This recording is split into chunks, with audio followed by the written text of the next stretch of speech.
So there's no deal until there's a deal. I will call up NATO in a little while. I will call up the various people that I think are appropriate, and I'll, of course, call up President Zelensky and tell him about today's meeting. It's ultimately up to them. They're going to have to agree with what Marco and Steve and some of the great people from the Trump administration who've come here, Scott and John Radcliffe. Know fully well that one of the central issues was the situation around Ukraine. We see the strive of the administration and President Trump personally to help facilitate the resolution of the Ukrainian conflict, and his strive to get to the crux of the matter, to understand this history, is precious.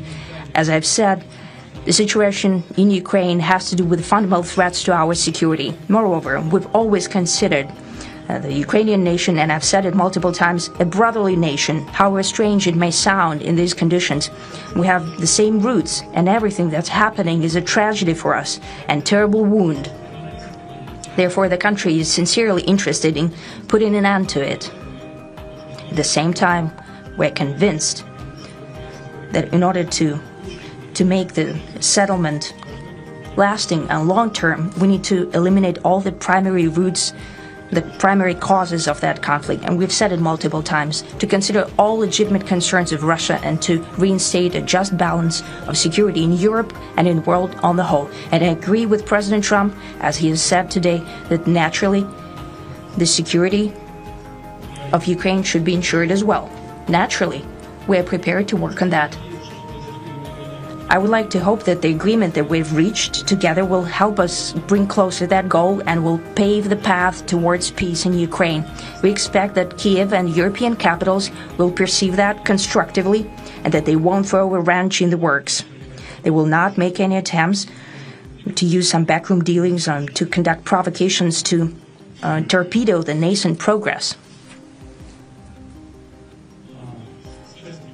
Incidentally, when the new administration came to power, bilateral trade started to grow. It's still very symbolic. Still, we have a growth of 20%. As I've said, we have a lot of dimensions for joint work. It is clear that the U.S. and Russian investment and business cooperation has tremendous potential. Russia and the U.S. can offer each other so much in trade, digital, high-tech, and in space exploration. We see that Arctic cooperation is also very possible, and our international context, for example, between the Far East of Russia and the West Coast of the U.S. Overall, it's very important for our countries to turn the page, to go back to cooperation. It is symbolic that not far away from here, at the border between Russia and the U.S., there was a so-called international date line. I think you can step over, literally, from yesterday into tomorrow. And I hope we'll succeed in that, in political sphere. I would like to thank President Trump for our joint work, for the well-wishing and trustworthy tone of our conversation. It's important that both sides are result-oriented, and we see that the President of the U.S. has a very clear idea of what he would like to achieve. He sincerely cares about prosperity of his nation. Still, he understands that Russia has its own national interests. I expect that today's agreements will be the starting point, not only for the solution of the Ukrainian issue, but also will help us bring back business-like and pragmatic relations between Russia and the U.S. We had a very productive meeting. There were many, many points that we agreed on, most of them, I would say, a couple of big ones that we haven't quite gotten there, but we've made some headway. So there's no deal until there's a deal. I will call up NATO in a little while. I will call up the various people that I think are appropriate, and I'll, of course, call up President Zelensky and tell him about today's meeting. It's ultimately up to them. They're going to have to agree with what Marco and Steve and some of the great people from the Trump administration who've come here, Scott and John Radcliffe. Thank you very much. But we have some of our really great leaders. They've been doing a phenomenal job. We also have some tremendous Russian business representatives here, and I think, you know, everybody wants to deal with us. We've become the hottest country anywhere in the world in a very short period of time, and we look forward to that. We look forward to dealing. We're going to try and get this over with. We really made some great progress today. I've always had a fantastic relationship with President Putin, with Vladimir. We had many tough meetings, good meetings. We were interfered with by the Russia hoax. That made it a little bit tougher to deal with, but he understood it.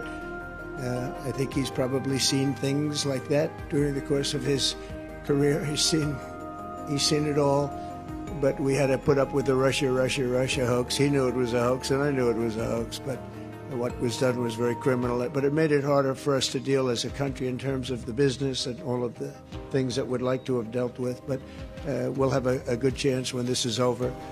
So just to put it very quickly, I'm going to start making a few phone calls and tell them what happened. But we had an extremely productive meeting, and many points were agreed to. There are just a very few that are left. Some are not that significant. One is probably the most significant, but we have a very good chance of getting there. We didn't get there, but we have a very good chance of getting there. I would like to thank President Putin and his entire team, who I know in many cases, other than that, whose faces I get to see all the time in the newspapers. You're almost as famous as the boss, but especially this one right over here.